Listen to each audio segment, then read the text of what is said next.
Welcome back. Start with courage to build confidence. I'm excited for this one. Hope I can deliver it well. All right. So, what happens sometimes you'll find yourself saying that someone can do something because they're so confident, or I wish I had their confidence. I wish I was more confident. I can't do it because I don't have the confidence to start. Click like if that's something to relate to. And what I'm going to break down for you in a kind of a thorough way is that you can't afford to wait for confidence. The gap between hope and confidence is filled by courage. All right. So this started with a conversation that I saw online about this tweet by Alex Ramosi. You don't become confident by shouting affirmations in the mirror, but by having a stack of undeniable proof that you are who you say you are. Outwork your self doubt. And this is a message that resonates with a lot of people. I'm a fan of Alex Ramosi. I learned a lot from his materials. I don't know if I feel exactly the same way. I had some things in response in whatever discussion I was having. You can't build proof without intent. You can't outwork self doubt without hope for or faith in the desired results. It's not about shouting affirmations in the mirror. It's the whisper that this might work. It's a scientific hypothesis, too. So, those are some of my ideas on this. And what I'm going to go over in this video, I'm going to talk to you about confidence, faith, affirmations, proof, hope, and courage. This might get a little deep. Bear with me. The real ones know. Welcome back. My name is Reggie. I'm the founder of Fit for Freelance, where I build adaptive business leaders through compassionate health coaching. I want to give you a breakdown of how I think about health coaching, life, teaching these lessons. All right. So the guilt-free framework, confidence, realistic focus, and accountability are the three key elements. Confidence is huge, and you have to have that in order to make the changes that you want in your life, but not specifically the confidence in the way that most people think of it. All right, so let's start with setting up a framework here with affirmations. So that was what Alex was talking about. Affirmations. It's not about affirmations. An affirmation, I'm going to give you my definition. It's a clear, faithful statement of vision and identity that establishes confidence, and that's intent. All right, so to go back to the first thing I said, you can't build proof without intent.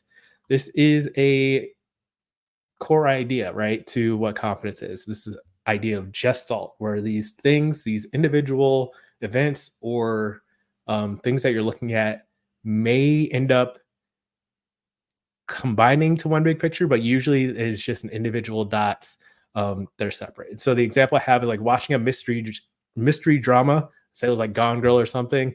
There's foreshadowing, there's little events that are happening, and you're like locked in. You are trying to see what's going on with every detail in the movie, but you don't know if that is relevant to the outcome or not. All right. So in order to have that proof of whatever was going on, you have to have the intent, the vision that goes beyond that. Your vision and intentions are the framework to base and judge all of your choices and whether they are successful. So some of these things you're just gonna have to watch a couple times and think about what I'm saying, because it can be a little deep here. Your vision and intentions are the framework to base and judge all of your choices and whether they are successful. So when you think about what your vision is, then you can start to imagine those points along the way as proof for what you were intending to do. All right. And so the vision that I have, every entrepreneur knows how to lead a healthy, fulfilling life of their dreams. That's the vision. And then the intention here is to make health an engaging part of the entrepreneur's journey by inspiring confident ownership of their path of human fitness. And so everything that I'm doing with this business is to serve this mission, to build this vision. And this is something that I teach when it comes to establishing health habits and leading a healthy, fulfilling life of your dreams. When I always say that, because these things go hand in hand. And this helps us determine the actions that we take to make that true. So, an example for that, do I care about Kelly Clarkson's weight loss story or a ton of the celebrities that I've covered on my channel? Not really. But if that is what people are searching for, and I can relate it to, if I notice that they're doing things that are in the guilt-free framework that can help people engage their health better, then I'll cover those stories for you, because that's what I want. That's the mission. So that's a little context of how your vision helps you set up the steps for what you're doing. To what I said, you can't outwork self-doubt without hope for or faith in the desired results. Example of this, have you ever done something that you absolutely knew wouldn't work? One time we were working on a floor, uh, with peeling up hardwood floor, but found out it was glued onto tile. So we were trying to get the tile up and hardwood floor, but there was cement there. We didn't have the right equipment. We were trying to like chisel with like a hammer and a wedge, a way to get this cement off the ground. And I was like, this is never going to work. Right. So this is an example of something that won't work. And I was like, I'm done. I'm not going to do this. This is silly. And so that is something that happens when you don't have hope for or faith in the desired results. You can't outwork that with confidence. You'll get stuck. You have no motivation. So, a similar thing is if you are running into a lot of obstacles that seem insurmountable, hard to get past when it comes to your eating habits, right? If you're trying to eat healthier, you're trying to go to the gym, if you have these kinds of challenges, you don't see hope. If you're just like, why am I even doing this? Then you're not going to keep going. All right. So, to get past that, what we want to do, I want to break a case down for you. Hope versus faith, the degree of certainty that it will work is the difference between hope and faith. All right. So, this is a little definition that will help you understand my perspective on this. So, hope only takes the smallest chance that it could possibly work. It's really about the degree of certainty, right? And then faith is knowing that it will work regardless of what it looks like. So take a second to consider hope, the small chance that it could possibly, and then like faith, definitely it is. All right. And then a little further, it being the targeted thing or the right thing. So, for example, when people say like everything happens for a reason kind of thing, that is a statement of faith that all the things that are happening are adding up to an inevitable end that hopefully feels successful or faithfully feels successful. Maybe they are hoping that, who knows, but it's about the degree of certainty. All right. So to go on with this, when you have faith in a vision, the vision is the right thing because that's what you've chosen. All of the things that happened were inevitable to achieving that thing. Every step added up to that final end kind of thing. And a little note, as long as that stays the vision and you don't quit. So sometimes people start changing their minds or chasing shiny objects or losing sight of the vision, then the vision changes.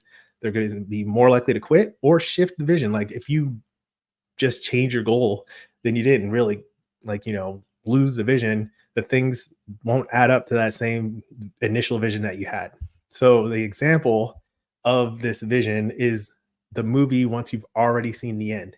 This drama movie. So before first time you didn't know how those little steps were going to add up to the big picture. If you've already seen the end, then you're like, oh, like that's what it was. That's why that knife was there or something. So like those things make sense. That hindsight 2020, once you have the vision, once you've seen it to completion or you have faith in it, then everything adds up to that in a way that makes sense.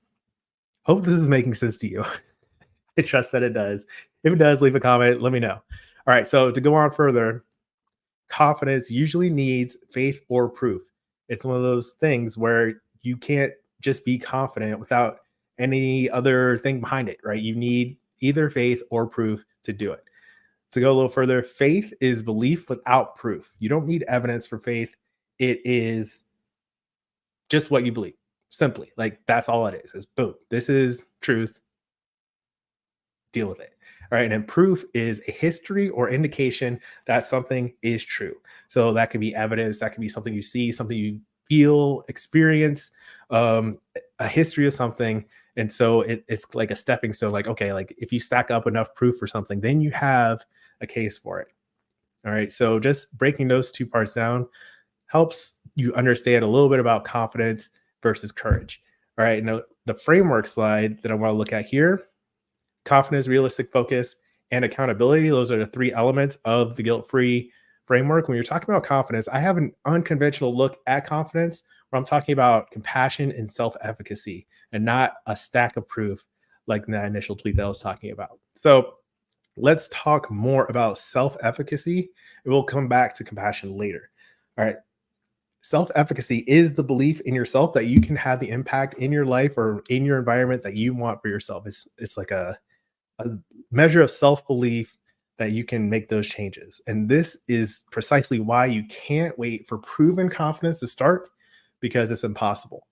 It's like looking at an executive job position, right? Without entry level experience. You don't need evidence or like to do that. You don't need evidence just to look at it. You have to like believe in yourself, in your own ability to do that, right? You don't need proof for hope, courage, or faith. Separate things. And so when someone's talking about you need proof for courage, I don't believe that's true. All right. So back to my definition I gave you earlier. An affirmation is a clear, faithful statement of vision and identity that establishes confidence. And that is your intent.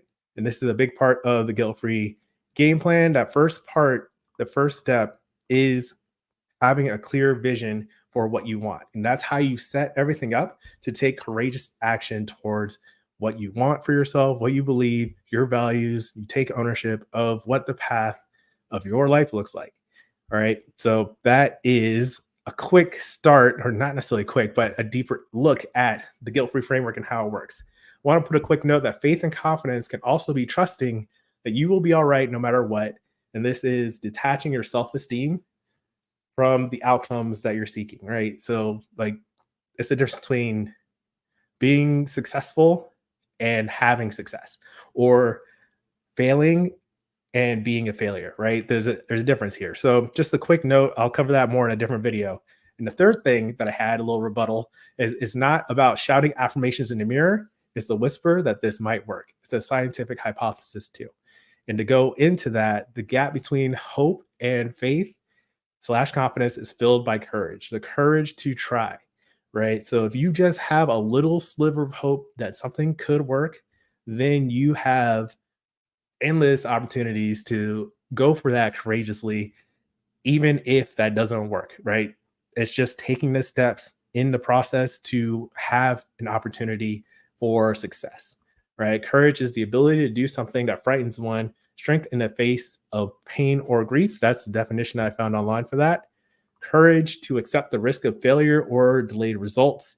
The courage to look beyond where you are now towards where you want to go, and to take steps towards that. All right. So think about courage in this context where you don't need anything else. You don't need confidence to take courageous steps. It's actually that the courage builds confidence.